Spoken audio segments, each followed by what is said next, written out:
Assalamualaikum warahmatullahi wabarakatuh.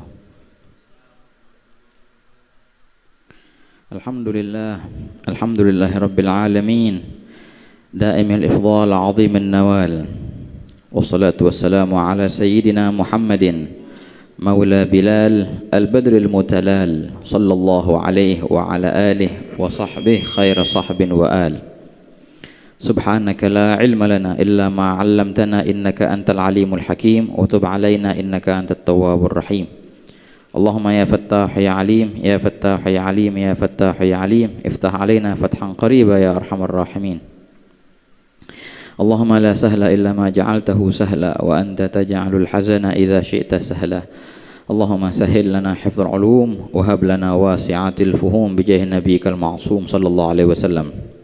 Allahumma inna nas'aluka al-ilma ladunni wal mashraba as-safi al-haniya wa habi ghani wa na'udzu bika Allahumma min ilmin la yanfa' wa qalbin la yakhsha' wa 'amalin la yurfa' wa 'ainin la tadma' wa nafsin la tashba' wa da'watin la yustajabu laha bi rahmatika ya arhamar rahimin ya arhamar rahimin ya arhamar rahimin. Nawayna at-ta'alluma wat ta'lim wat tadhakkura wat tadhkir wan naf'a wal intifa' wal ifada wal istifadah wal hatha ala tamassuki bi kitabillah wa sunnati rasulillah wad du'a ilal huda wad dalalata ala al khair ibtigha'a wajhillah wa mardatihi wa qurbihi wa thawabihi subhanahu wa ta'ala.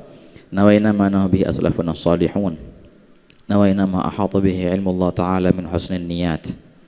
Alhamdulillah, senantiasa puja dan puji syukur kita haturkan kehadirat Allah subhanahu wa ta'ala atas segala limpahan karunia-Nya, ni'matul inayah wal riayah, ni'matut taufiq wa ni'matul islam wal iman wa kaunana min ummati nabiyyina Muhammad sallallahu alaihi wa ala alihi wa sahbihi wasallam.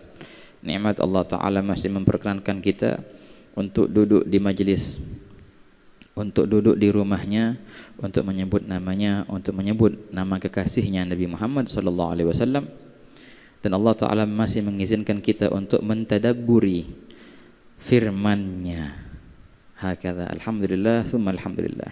Seperti biasa ikhwan, sebelum kita mulai, dan di sini kita duduk di masjid min masajidillah, fi bait min buyutillah, hendaknya kita memanfaatkan setiap detik dan milidetik yang kita lewati di masjid ini dengan ibadah li'atikaf.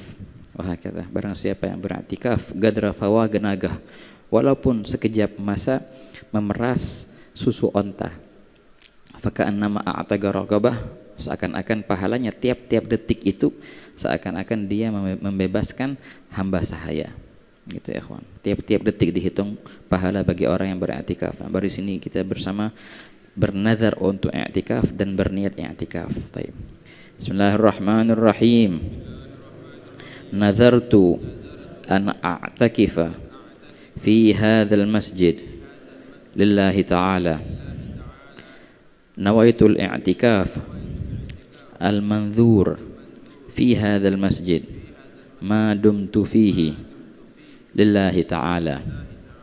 Alhamdulillah, thumma alhamdulillah, thumma alhamdulillah. Bersama di sini ikhwan kita berusaha untuk memahami dan mentadabburi dan tafahum makna kalamillahi ta'ala, yang mana alhamdulillah sudah selesai kita dari pembahasan surat Al-Fatihah. Kemudian kita mulai dari Qisarus Suwar, surat-surat yang pendek, mulai dari surat Ad-Duha dan selesai alhamdulillah. Kemudian surat Asy-Syarah, Alam Nashrah, selesai alhamdulillah. Dua pertemuan yang lalu bersama antum ustadzana, guru kita bersama Al-Ustadz Ridha Abdul Fattah, membahas surat At-Tin, Wat-Tini Waz-Zaitun. Masya Allah, alhamdulillah sudah selesai juga. Di pertemuan yang terakhir beliau membahas asbab nuzulnya surat Al-Alaq. Betul ya? Oke, masih membahas sebab nuzulnya surat Al-Alaq, surat Iqra ini. Alhamdulillah ikhwan. Subhanallah, apa namanya? Antum membahas di sini Wat-Tini Waz-Zaitun. Kita beberapa pekan yang lalu bersama Sayyidil Habib di beberapa daerah dan daerahnya buah zaitun. Alhamdulillah, ala kulli hal. Banyak faedahnya zaitun itu, baik pun minyaknya ataupun buahnya. Wat-tini waz-zaitun, buah tin juga Masya Allah banyak di Ardus Syam. Tin dan zaitun diantara perihal yang khasnya khasiat Asyam, Ahlus Syam. Ala kulli hal, banyak hikmah yang kita bisa petik dari surat At-Tin, Az-Zaitun. Yang di akhir kali Allah Ta'ala menantang orang-orang yang mengingkarinya dan mengingkari nabinya. Alaihissallahu bi ahkamil hakimin. Wah, kata. Kita jawab dengan bala wa ana ala dzalika minasy syahidin. Begitu ya, ikhwan. Ada beberapa surat itu kita disunahkan untuk menjawab. Dan sebenarnya begini ikhwan, kalau kita baca di Syama'il Nabi SAW, disebutkan baginda SAW tidaklah melewati ayat rahmat melainkan meminta rahmat itu, dan tidaklah melewati ayat azab melainkan meminta dijauhkan dari azab itu. Nah begitu. Jadi kita ketika membaca Al-Quran ada interaksi antara kita dan Al-Quran. Ada perihal rahmat, kita minta rahmat itu dari Allah Ta'ala. Perihal yang menakutkan, kita minta dijauhkan dari itu. Ada pertanyaan, kita jawab wahakala. Alaihissallahu bi ahkamil hakimin, jawabannya bala wa ana ala dzalika minasy syahidin. Dan terus begitu ya ikhwan. Thumma inna alaina hisabahum di surat Al-Ghasyiyah. Jawabnya apa? Ya Allahumma adkhilnal jannah bighairi hisab. Sebagian menjawab Rabbi hasibni hisaban yasir. Oh, enggak, afdalnya udah enggak usah pakai hisab lagi. Allahumma adkhilnal jannah bighairi hisab. Nah, begitu ya ikhwan. Nah, wahakala. Nah, bismillah, kita sekarang masuk surat Al-Alaq.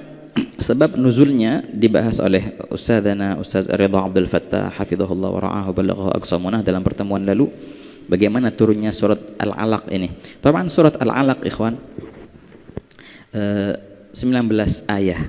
5 ayat pertama itu turunnya di Mekkah. Oh ma'ruf, 5 ayat pertama turunnya di Mekkah, bahkan itu adalah awal yang Allah Ta'ala turunkan kepada Nabi Muhammad SAW. 5 ayat pertama. Wah, kata. Dan ceritanya dibahas sama Ustadz Ridho kemarin. Cerita yang panjang lebar. Ketika baginda Sallallahu Alaihi Wasallam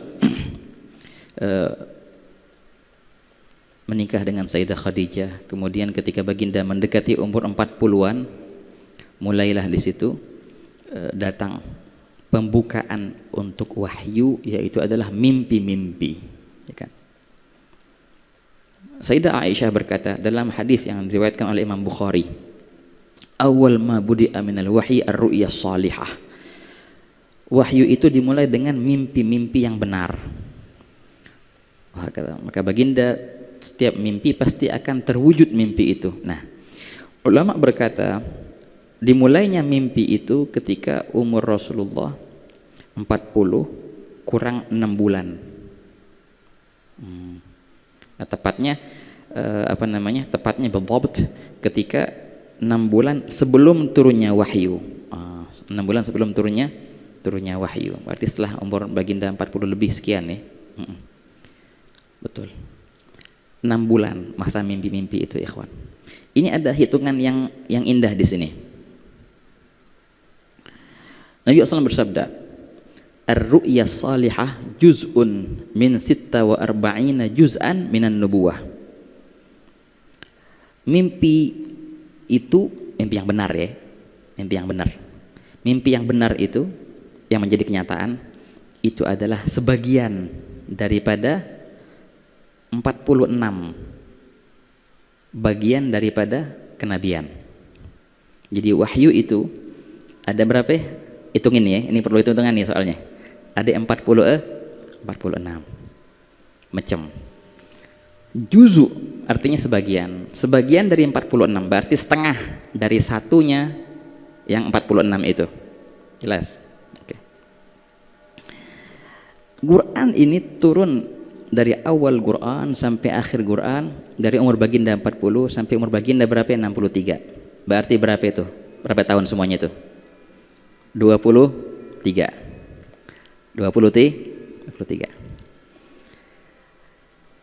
Ingat, 23 tahun. Nah, awal Al-Quran turun di bulan Ramadan kan ya. Iqra ini 5 ayat pertama turun di bulan 17 Ramadan. Sedangkan Rasulullah lahir di bulan apa? Di bulan Rabiul Awal. Coba hitung dari Rabiul Awal ke Ramadan berapa bulan? Rabi Awal, Rabi Tsani, Jumad Awal, Jumad Tsani, Rajab, Sya'ban, Ramadan. Berarti 6 setahun berapa bulan? 12. Berarti 6 itu setengahnya 12. Berarti masa mimpi Rasulullah ya, itu 6 bulan ikhwan. Ketika pas umur Rasulullah 40 tahun mulai mimpi-mimpi itu sampai 6 bulan kemudian datanglah wahyu.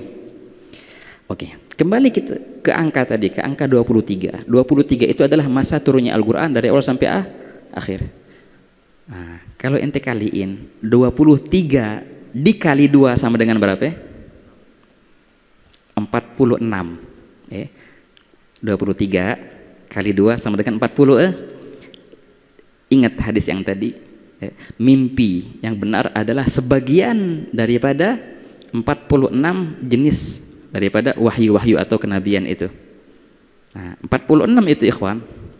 Jadi kalau 23 dikaliin 2 46. Dan ini mimpi itu adalah apa ya? Adalah setengahnya. Nah, kalau setengah 46 ya. Dan ini mimpi adalah 6 bulan, berarti setengah dari itu. Makanya dibilang juz'un min sitta wa arba'ina juz'an. Wah, 23 soal Nabi. 23 tahun, kita ulang. 23 tahun dimulai dari turunnya ayat ini. Tapi jangan lupa, turunnya ayat ini adalah di bulan Ramadan, sedangkan Nabi lahir di bulan Rabi'ul Awwal. 6 bulan pertama itu adalah sebagian, itulah adalah juzu daripada 23. 23 kalau setahunnya kita bagi 2, 23 setahunnya adalah 2 sama dengan 46. 23 kali 2 46. Pas banget. 6 bulan pertama itu adalah setengah daripada 23 tahun. Nah, makanya setengah daripada 23. Betul, jadi Al-Quran wahyu turun kepada Rasulullah 23 tahun tapi kurang 6 bulan. 6 bulannya dimakan oleh apa? Oleh mimpi-mimpi yang indah tadi. Nah, pas banget. Jadi gitu cara ngitungnya. Jelas ikhwan ya? Nah, mimpi ru'ya salihah, perihal mimpi ini ru'ya salihah, betul, ru'ya itu tanda. Nabi SAW dimulai wahyunya dengan mimpi-mimpi yang benar. Setiap baginda yang lihat di malam harinya kemudian di keesokan harinya terwujud. Itu ikhwan. Mimpi itu suatu tanda kebesaran Allah Ta'ala, betul. Tapi enggak sembarang mimpi. Baginda bersabda, wa asdaquhum ru'ya asdaquhum hadithan. Wa hakadha. La takadu ru'ya rajulu takdzib. Wa hakadha. Kadang-kala mimpi itu benar, kadang-kala mimpi itu enggak benar. Gimana cara ngukurnya? Ukurlah dengan keseharian orang yang bermimpi itu. Kalau orangnya orang benar, dia enggak bohong, dia enggak nipu orang, kebanyakan mimpinya benar. Tapi kalau orangnya pembohong, nggak benar kesehariannya, jangan dianggap mimpinya.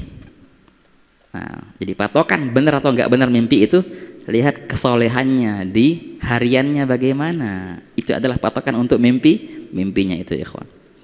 Dan jangan lupa, sebagus-bagusnya mimpi sesuatu yang indah. Tapi mimpi ini engkau nggak bisa menjadikan itu adalah tanda kebenaran atau tanda ketidakbenaran. Ini punya siapa ini pena ini? Wah, nggak tahu. Tahu aneh mimpi. Pena ini punya si fulan.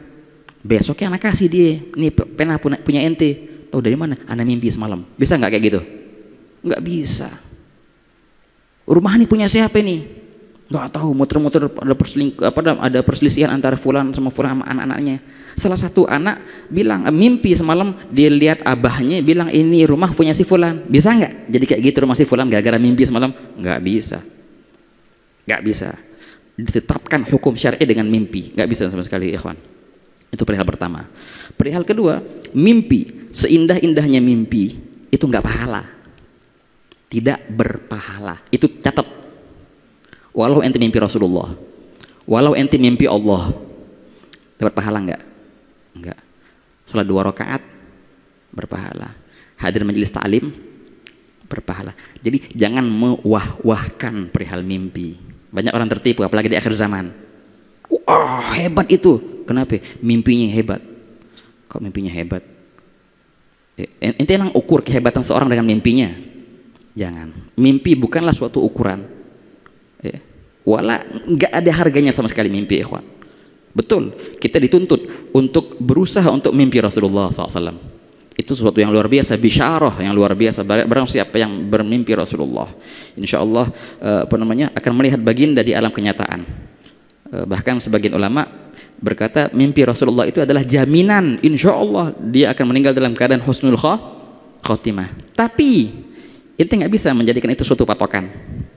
Oh, aneh ada mimpi Rasulullah, udah jelas aneh bebas pasti masuk surga, nggak bisa. Wah, kata sebagian orang mimpi itu dijadikan menjadi akhirnya hujjah alaih, naudzubillah min dzalik, dijadikan akhirnya suatu malapetaka baginya. Dikasih mimpi-mimpi yang indah tapi akhirnya menjadi malapetaka baginya. Wa ala kulli hal, jangan mudah tertipu dengan mimpi, jangan mudah tergiur dengan mimpi, tamam? Lakukanlah hal yang nyata dari hal yang tidak nyata. Dahulukanlah hal yang nyata dari hal yang tidak nyata. Sallallahu Nabi Muhammad, Allahumma sholli wa sallim alaihi ya Rasulullah. Tapi mimpi itu bagus juga, betul. Mimpi ada kebenarannya. Kan tadi setengah daripada 46 juz'an minan nubuwah, sebagian dari kenabian. Itu perihal mimpi, ikhwan. Nah, jadi baginda Rasulullah ketika dimulai wahyu itu didahulukan dulu dengan perihal mimpi. Ini minta maaf, mungkin Al-Fagir bahasnya agak kasar di masalah mimpi ini karena banyak sekali di akhir zaman ini orang yang menipu dan ditipu dengan mimpi. Udahlah kelar deh, ngapain mimpi-mimpi? Udah. Asal kita main yang bener aja deh, ya enggak? Mau main yang beneran, jangan pakai khayalan. Udah capek gitu. Dibohongin dengan mimpi. Ala kulli hal. Perihal pertama perihal mimpi. Perihal kedua yang berkaitan dengan sebab nuzul, dengan sebab nuzulnya surat Al-Alaq ini, dalam hadis itu Nabi SAW suka untuk di akhir sebelum datangnya wahyu ini, baginda senang menyendiri, karena hubbiba ilaihil khala fakana yathannath ay yata'abbad. Baginda demen menyendiri, akhirnya Nabi SAW khalwat di mana? Di Gua Hira. Di Gua Hira itu ada beberapa tingkatan, ikhwan. Beberapa ulama menyebutkan kadang-kadang baginda SAW di atasnya. Kemudian duduk di gua itu yang ada bolongan itu yang bisa kelihatan dari situ Ka'bah. Memang luar biasa. View-nya Masya Allah luar biasa dan penuh dengan nur cahaya di gua itu. Enggak terlalu tinggi, tapi Masya Allah ajib. Nikmat memang Gua Hira penuh dengan nur. Azim ini Gua Hira itu. Nah, perihal khalwat ini ikhwan juga menjadi fenomena di zaman sekarang. Ya enggak? Ada orang dari perihal khalwat ini akhirnya para ulama menetapkan ada perihal namanya khalwat. Sebagian solehin itu khalwat, menyendiri mereka. Dan memang dikatakan semakin matang akal seseorang maka semakin suka dia menyendiri. Semakin risih dia bergaul dengan manusia. Tanda kematangan akal seseorang. Menyendirinya bukan khoyal ya. Ada orang yang menyendiri tapi mengkhoyal, itu akhirnya sakit jiwa, itu akhirnya. Jangan. Menyendiri untuk tafakkur fillah, tafakkur fi ala illah, itu target untuk khalwat itu. Bukan mengkhoyal. Banyak daripada ulama kita atau habaib kita mereka khalwat, ada yang sekian bulan, ada yang sekian tahun. Bahkan seorang guru itu kadang-kadang menyuruh muridnya untuk khalwat dan dikasih amalan untuk khalwat itu, bacanya apa yang harus difikirin ketika khalwat itu, di mana tempatnya, ada syarat-syaratnya, ada yang nggak boleh ngomong, ada yang ini, ada yang itu. Hadza azim. Al-Imam Abdullah bin Abu Bakar Al-Idrus, beliau khalwat beliau punya masjid itu 8 tahun, dia bilang. Kebanyakan harinya itu beliau puasa. Beliau puasa dan beliau buka hanya dengan seteguk air dan hanya mengecup biji korma. Bukan makan korma, kagak. Cuma ngecup toh bijinya korma. Asal batal aja. Kan nggak boleh puasa wisol ya, nggak boleh. 8 tahun seperti itu. Tapi tau-taunya keluarnya gemuk banget tau-taunya. Sudah menyatu ruh dengan jasadnya, akhirnya beliau makan dengan zikir. Yang tanya zikir itu makanan ruh, akhirnya masuk juga ke jasad. Sudah hilang penghalang antara ruh dan jasad. Ketika ruh kenyang maka jasad juga kenyang. Begitu ikhwan. Banyak. Al-Imam Al-Habib Abu Bakar bin Muhammad As-Segaf ma'ruf khalwat sekian tahun. Nah, catatan penting di sini masalah khalwat. Jangan sembarangan khalwat ikhwan. Ada orang banyak, ya khannu khalwat. Wow, fulan bin fulan khalwat, Habib fulan khalwat, Imam fulan khalwat, Kiai fulan khalwat. Aneh juga mau khalwat. Khalwat menyendiri di kamar, keluar jadi orang gila akhirnya. Banyak kayak gitu. Keluar ngomongnya nggak bener. Lihat ini, lihat itu. Kalau bahasanya bertapa di gunung sono. Aduh, masya Allah. Sholat kagak? Nggak tahu sholat apa enggak. Ya rahasia khalwat kayak gitu. Berjamaah enggak sholatnya? Khalwat akhirnya sholat sendirian. Lah gimana ceritanya, kan jamaah ya ikhwi. Mana sholat jamaahnya? Itu penting ikhwan, harus perihal yang diperhatikan. Oleh karena itu dikatakan, di antara suatu yang sangat berbahaya ketika seorang murid berkhalwat tanpa izin gurunya. Sangat bahaya bagi murid itu. Datang godaan dari syaitan, khayal, lihat cahaya ini cahaya itu, tahu-taunya syaitan semua itu. Nggak ada izin dari gurunya. Siapa yang nyuruh inti khalwat? Kalau gurunya memerintahkan, silahkan, tafadhol. Tanpa izin guru, jangan berani-berani untuk khalwat. Ya, akhirnya yang datang syaitan akhirnya. Begitu ya kawan. Itu perihal penting, apalagi di zaman sekarang. Banyak isu-isu bertapa, isu-isu berkhalwat, nggak tahu isu apa namanya, yang akhirnya mencetak orang-orang yang nggak benar pikirannya, ya enggak, yang nggak waras. Macem-macem syariat baru lah, nggak ada sholat, wah macem-macem lah, sudah ruwet kayak gitu-gituan.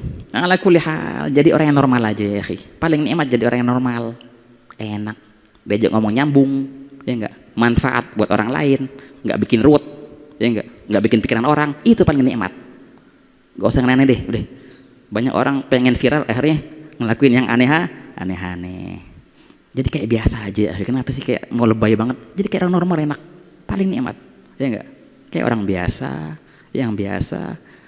Perihal khususiyah bainaku wa bainallah, rahasia antara ente sama Allah, nggak usah diwah-wahin, nggak usah diposting-postingin. Ngapain diposting? Ente sama Allah, rahasia antara engkau dan Allah, engkau dengan Rasulullah. Mimpi Rasulullah, yaudah rahasiain, nggak usah dipost, nggak usah disebar-sebarin, nggak usah dikabar-kabarin. Buat apaan? Nyari apa sih? Ngapain kita ngabarin khususiyah ente? Biar apa? Tujuannya apa? Ayo. Tujuannya apa? Ketika engkau memposting itu tujuannya apa? Ketika ente ngabarin tujuannya apa? Wah kata. Di situ dinilai keikhlasan orang. Ikhlas nggak dia dalam beribadah? Sallallahu Nabi Muhammad. Allahumma shalli wa sallim alaihi. Tayyib. Nah, itu dua catatan. Perihal apa namanya sababun nuzul. Ala kulli hal, kita akan masuk sekarang ikhwan, ayat pertama dari surat Al-Alaq. Bismillahirrahmanirrahim. Ini namanya surat Al-Alaq. Satu. Juga dinamakan surat Al-Qalam. Nah, karena ada zikrul galam, allama bil galam, maka dinamakan juga dengan surat Al-Galam. Padahal juga ada surat lain bernama Al-Qalam, nun wal qalami wama yasturun. Tapi juga betul ini surat dinamakan surat Al-Qalam. Juga ini surat dinamakan surat Iqra juga. Jadi ada tiga nama. Al-Alaq, Iqra sama Al-Qalam. Baik. Bismillahirrahmanirrahim. Ayat pertama yang Allah Ta'ala turunkan ke baginda sallallahu alaihi wasallam untuk baginda dan umatnya adalah suatu perintah. Tamam. Jadi awal yang Allah Ta'ala perintahkan nabinya langsung perintah ikhwan. Bukannya cerita, tamam. Bukannya hukum, enggak. Jadi yang pertama yang diturunkan ke Nabi Muhammad dan umatnya adalah perintah. Perintah apa? Perhatikan. Perintah beriman kepada Allah? Bukan. Perintah bertakwa? Bukan. Masya Allah. Apalagi? Perintah sholat? Bukan. Perintah beribadah? Bukan. Perintah pertama yang Allah perintahkan nabinya dan begitu juga umatnya adalah perintah Iqra, membaca. Bacalah. Gitu. Nah, perhatikan nanti. Jadi Allah Ta'ala pertama nyuruh kita untuk ngapain? Untuk membaca. Iqra. Baca, ya ikhwan. Baca dan baca. Dan ini bukan cuma sekali. Coba lihat di ayat yang setelahnya, Iqra bismi rabbikal ladzi khalaq. Khalaqal insana min 'alaq. Habis itu Iqra, baca. Jadi 5 ayat pertama itu ada 2 perintah. Dua-duanya isinya apa? Membaca, baca. Itu perintah Allah kepada kita, ikhwan. Membaca, oi umat Islam, membaca, baca. Iqra. Nah, ini ikhwan perihal banyak. Iqra, kita akan bahas di sini dari makna yang sempit ke makna yang luas. Makna yang sempit adalah membaca, baca kitab. Ya enggak? Ini makna yang sempitnya. Makna yang luasnya, membaca itu bukan cuma baca kitab. Dan membaca itu bukan cuma amalnya mata bisa baca, enggak, sangat luas. Kitab juga masuk. Ini mana yang sempitnya membaca kitab gitu. Dan panjang pembahasan di sini insya Allah perihal membaca kitab. Tapi di antara makna membaca alam semesta, membaca peristiwa, gitu. Membaca kehendak Allah, membaca godok dan godarnya Allah. Ya. Mata membaca, hati pun bisa membaca, ruh pun bisa membaca. Bacalah alam semesta, ya ikhwan. Bukan cuma baca kitab, baca alam semesta. Masuk di sini arti tafakkur, ya. Arti i'tibar. Semua masuk dalam kategori membaca. Baca. Pun dari segi bahasa ini digunakan. Ya. Kalau kita lihat mimik muka orang, aneh baca dari muka ente kayaknya ente marah. Kita bilang apa? Aneh baca. Jadi bisa kita membaca muka orang. Itu membaca. Dari segi bahasa pun digunakan itu, ikhwan. Jadi jangan diartikan secara sempit membaca kitab saja. Membaca apapun alam semesta ini kau bisa baca. Nah, tapi memang hakikatnya membaca ya membaca kayak gini, membaca kitab. Dan itu sangat dianjurkan. Sangat-sangat dianjurkan. La ilaha illallah. Nah, kita lihat dari zaman dahulu sampai zaman sekarang. Nabi SAW ketika menang di perang Badr, ya, dan ditawan di situ 40 tawanan dari kaum musyrikin dari kota Mekah. Dalam cerita yang panjang, akhirnya mereka dibebaskan oleh Nabi SAW dengan syarat. Apa syaratnya? Setiap satu dari tawanan perang itu harus mengajarkan 10 dari penduduk Madinah untuk bisa membaca dan menulis. Gitu, Syuf. Jadi negosiasi Nabi SAW sama mereka. Dari tawanan perang itu dikasih bebas dengan syarat inti ajarin orang Madinah bisa baca, bisa nulis. Ajib nggak? Luar biasa. Itu satu. Nah, apa namanya? Kalau dalam bahasa dunianya, apa namanya? Lebih dari 10 tahun yang lalu, lebih dari 10 tahun ini aneh baca informasi ini kira-kira di tahun 2010, berarti udah 10 tahun, berarti lebih dari 20 tahun yang lalu. Lebih dari 20 tahun yang lalu Jepang buat acara gede-gedean. Gede acaranya. Datang presidennya segala macam.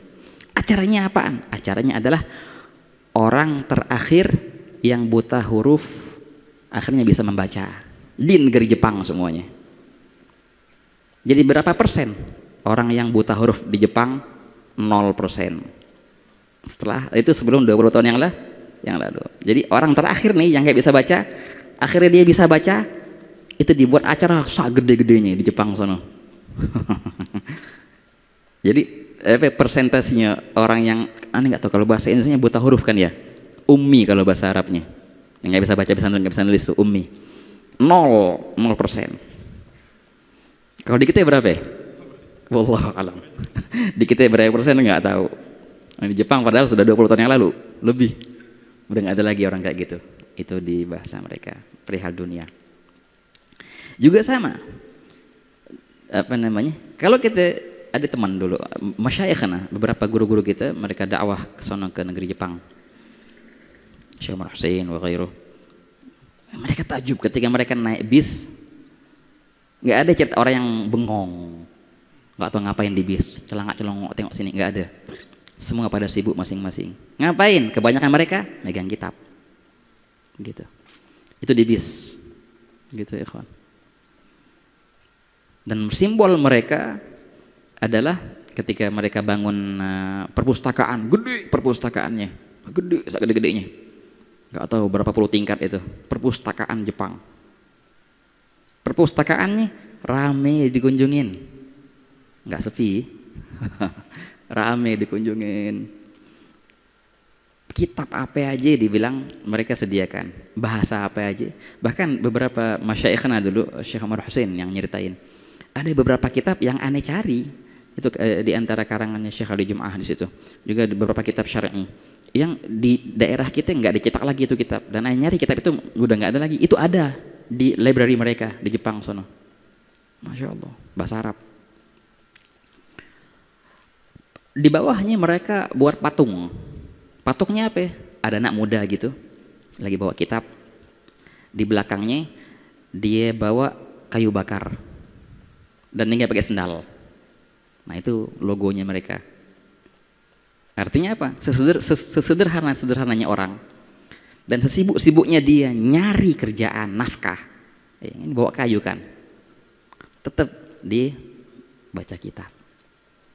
Itu logonya mereka.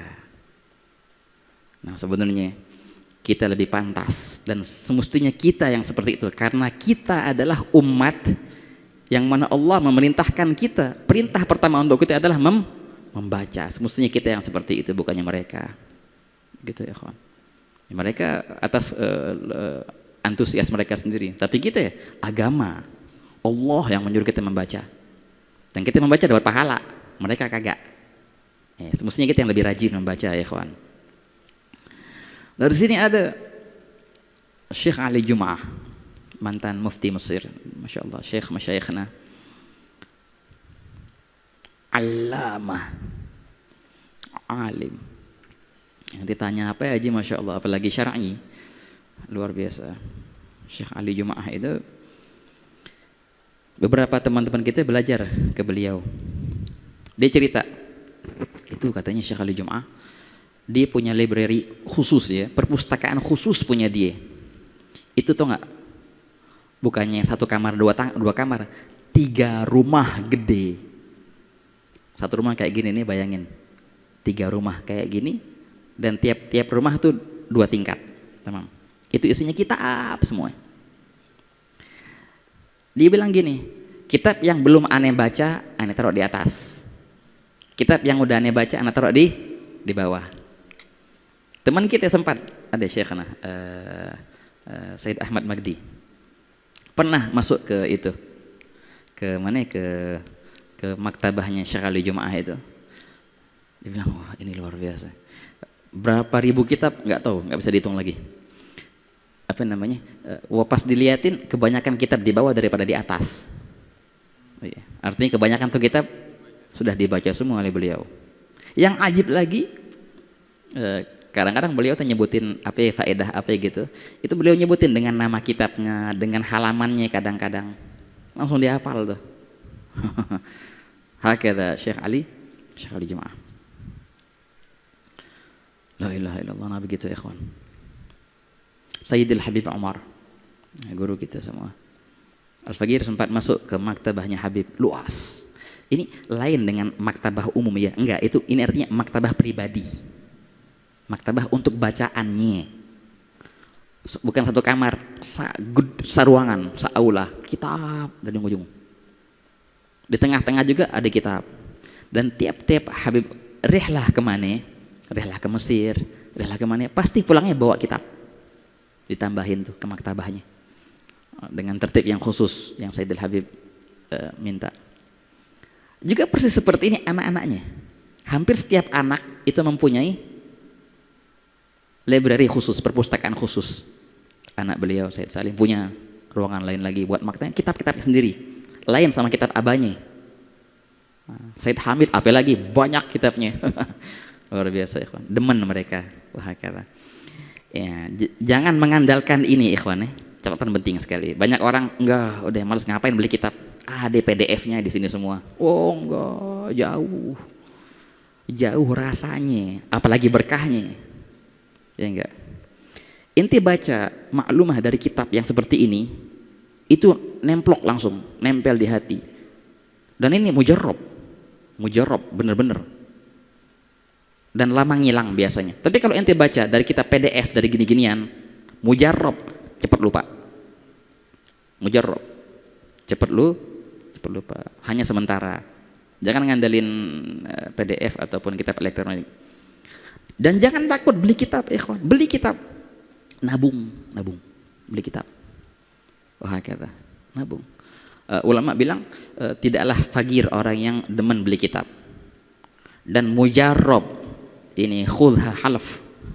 Mujarrab, kata sebagian ulama, mujarrab memang sampai-sampai bersumpah, wallahi katanya, tiap harta yang inti belikan untuk kita pasti paling minimal double-nya bakal datang dari Allah Ta'ala. Nah, jangan takut miskin untuk beli kitab. Wah, kata. La ilaha illallah. Soal Nabi. Allahumma shalli wa sallim. Rajin-rajin baca. Rajin-rajin baca. Beli kitab yang manfaat. Wah, kata. Kan Imam Al-Habib Muhammad bin Abdullah Al-Haddar ketika beliau berziarah kepada gurunya dan mertuanya Al-Habib Ibrahim bin Umar bin Aqil bin Yahya. Juga ini Habib Ibrahim bin Aqil adalah gurunya Sayyidil Habib Umar. Kebanyakan Sayyidil Habib mengambil sanad hadisnya dari Habib Ibrahim bin Aqil ini. Al-Faqir pernah ziarah ke rumah beliau, alhamdulillah, dan kita lihat maktabahnya itu luar biasa, ikhwan. Kitab semua. Yang luar biasa, ini nggak heran kalau kita mendengar menagibnya Imam Syafi'i. Imam Syafi'i itu katanya sekali baca langsung hafal. Tahu yang seperti itu banyak. Di antaranya beliau Ibrahim bin Aqil, sekali baca langsung hafal. Oh, ma'ruf. Pun kita sempat ziarah kepada anaknya, pun anaknya seperti itu, Habib Sahal namanya, Habib Sahal bin Ibrahim bin Aqil. Allamah. La ilaha illallah. Al-Habib Muhammad Haddar ketika masuk ke maktabahnya, ke perpustakaannya Ibrahim bin Aqil, beliau wa inda syaikhi kutubun katsirah hawaha hinama gara'aha. Dan guruku mempunyai kitab yang sangatlah banyak yang mana sudah ada di hatinya ketika dia membacanya. Wah, kata. Baca kitab. Dahulu Imam Syafi'i juga banyak nulis-nulis, tapi sempat dalam cerita yang ma'ruf itu akhirnya beliau pernah dirampokkan, ngilang ilmunya katanya. Nah, balik ke rumah akhirnya dia yakif, beriktikaf di kamarnya itu, akhirnya dia hafalin kitabnya semua. Nah, ketika itu beliau keluar dan sambil memegang pintu dikatakan beliau berkata, ilmi ma'i haitsuma yammamtu yatba'uni qalbi wi'a'un lahu la batnu sundugi in kuntu fil bait kana al-ilmu fihi ma'i wa in kuntu fis suq kana al-ilmu fis suqi. Sekarang ilmuku bersamaku. Tahap kedua itu. Udah baca, dihafalin. Begitu ya, kawan. Nikmat hidup seorang yang sibuk dengan baca kitab, sibuk dengan ngapalin ilmu, nikmat banget. Walaupun kita sudah kerja 8 jam sehari di kantor, contohnya di mana aja, bisa ente menyibukkan diri dengan membaca sambil jalan. Paling nikmat baca sebelum tidur katanya. Yang sudah berkeluarga, baca kitab sama keluarganya. Sesibuk-sibuknya dirimu, jangan engkau lewatkan waktu untuk membaca kitab dengan keluargamu. Enggak, ikhwan. Suatu yang kita lihat dari Sayyidil Habib Umar, sesibuk-sibuknya Sayyidil Habib itu, tapi kalau habis salat subuh, habis salat isyraq itu, salat duha pagi-pagi, beliau balik ke rumah dan beliau futur, makan pagi sama keluarganya. Dan di situ yang paling kecil sampai yang paling besar semua baca kitab satu-satu. Soalnya dulu Al-Faqir sempat jadi yang merojaahin salah satu cucunya Sayyidil Habib. Jadi mereka semua belajar alif ba ta'nya langsung sama Sayyidil Habib. Yang masih kecil nih, bocah umur 4 tahun belajar alif ba ta. Ini kelar, habis itu bocah yang katanya lagi kitab yang agak gedean. Habis itu kakaknya lagi, terus satu-satu sampai istrinya Habib pun membaca. Al-Faqir tanya ke anak beliau yang paling besar, yang laki-lakinya Said Salim. Beliau bilang, oh, Masya Allah, aneh sudah ngatamin puluhan kitab di waktu pagi itu. Padahal cuma waktu breakfast, sarapan, waktu futur sarapan. Sesibuk-sibuknya da'i, tidak bisa dia menggugurkan kewajiban duduk bersama keluarganya. Keluargamu tanggung jawabmu. Sebelum umat tanggung jawabmu, keluargamu dulu tanggung jawabmu. Gitu. Jadi semua keluarganya Habib belajar alif ba ta. Kita yang aja semua dari Sayyidil Habib sampai kitab yang besar, yang tamat Ihya Ulumuddin, yang tamat Bukhari, yang tamat ini, yang tamat itu, dan tiap hari seperti itu, ya kawan. Ala kulli hal, tanemin budaya membaca. Ya. Dan nikmat. Kalau ente membaca, caranya gini, biar kita demen baca ya, jangan langsung baca kitab yang tebal-tebal, kagak. Ini kapan hatamnya? Iya makanya. Pilih kitab yang tipis-tipis, ya kan? Yang unik, yang tipis, yang enak dibaca, yang ente demen. Pas hatam kitab itu ada rasa khusus kan, kayak lega, nikmat, hatam satu, pindah lagi kitab yang kedua. Jadi lama-lama demen ente baca, demen baca, baru ntar baca kitab yang gede. Ala kulli hal, la ilaha illallah. Nah begitu ikhwan. Kitab adalah sebaik-baik teman, gitu enggak? Nah, kalau ente sempat dibaperin sama temen ente, ya, dikeselin sama teman, ketahuilah kitab adalah temanmu dan dia nggak pernah nyakitin ente, dia nggak pernah baperin ente, ya enggak? Pernah nggak orang sakit hati sama kitab? Nggak pernah. Kitab temanmu yang paling baik, yang dikasihnya terus kebaikan, terus kebaikan. Nggak pernah kitab jahatin kita. Kapan ente mau duduk sama dia, ente bisa duduk sama dia, ya enggak? Kan ba'dus shalihin, sebagian shalihin berkata, ketika dia cerita tentang a'immah, tentang Imam Syafi'i itu begini, Imam Nawawi begini, Habib Fulan, Masya Allah, Imam Al-Idrus, Imam Segaf, sampai muridnya ini takjub, katanya. Gurunya bilang, ente mau nggak ketemu sama mereka? Mau. Masa bisa ketemu sama Imam Nawawi? Bisa. Kemana? Ke perpustakaan. Semua mereka ada di sono, nongkrong di sono. Kalau ente mau nongkrong sama Imam Nawawi, ya baca kitab-kitabnya. Mau nongkrong sama siapa?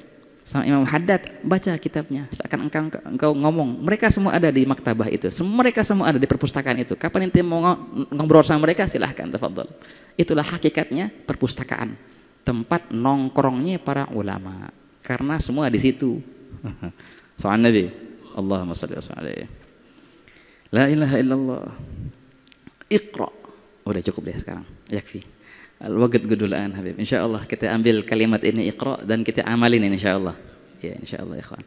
Baca kitab-kitab yang manfaat ya. Baca kitab yang manfaat, yang nambah wawasan. Tapi jangan lupa juga ini ayat, coba antum baca setelahnya, iqra bismi rabbik. Itu luar biasa kaitannya. Bacalah. Tapi ketika engkau membaca harus disertakan dengan nama Allah, dengan nama Tuhanmu.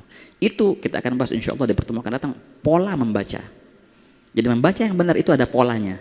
Yang mana Allah di sini memerintahkan kita baca, tapi jangan sembarangan. Bacalah dengan bismi rabbikal ladzi. Metode itu insya Allah kita akan bahas di pertemuan akan datang. Metode membaca yang benar. Wallahu a'lam bishawab. Semoga Allah Taala yubarik lana wa lakum wa yuwaffiqna wa iyyakum likulli khair. Wa yarzuqna taufiq wal mahabbah lil qiraah bismillah taala yuhannin arwahan nabiyyin ilaina Allahumma ya man waffaqa ahlal khair ikhwana ma'alih wa waffiqna Allahumma lil khair wa inna alaihi barakallahu fi hadzal majlis wa hadzal ijtima' wa anfa'na bima nasma' wa anfa'na bima alimna wa 'allimna ma jahilna warzuqna al-amal bima 'alimna bi rahmatika ya arhamar rahimin. Dan bersama kita membaca doa di sini.